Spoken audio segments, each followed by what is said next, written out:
Love, tulog ka na naman. Paulit-ulit na lang. Umuuwi ka, sobrang late. Kakain ng konti, tapos hihiga. Wala nang kwentuhan. Wala nang lambing. Alam ko, ang dami mong ginagawa. Pero ako rin, nahihirapan na. Hindi dahil sa gawain dito sa bahay. Hindi dahil sa anak natin. Nahihirapan akong maghintay. Nahihirapan akong umasa na baka ngayong gabi, mapansin mo naman ako. Naisip mo pa ba ako? Kasi ako, araw-araw iniisip kita. Miss ko na yung nakaraan natin.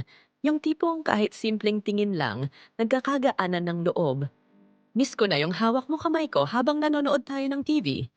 Pero ngayon, parang kasama lang kita sa bahay, hindi na parang mag-asawa. Love, kailan mo ako huling tiningnan ng matagal? Yung tingin na parang sinasabi mong, ang swerte ko sa'yo. Ngayon, parang lahat ng kilos mo nakasanayan na lang. Parang wala ng puso. Hindi ko hinihiling na kalimutan mo ang trabaho mo. Gusto ko lang, maramdaman na kasama pa rin ako sa mundo mo. Asawa mo ako, babae pa rin ako, may damdamin, may pangangailangan. I don't need luxury items.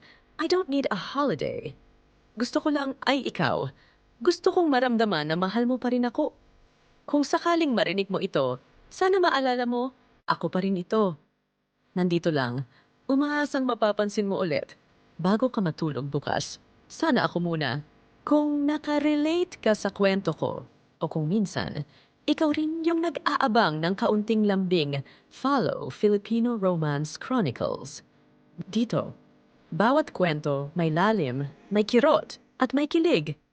Like, comment, at subscribe para sa mas marami pang kwentong hindi mo mabibitawan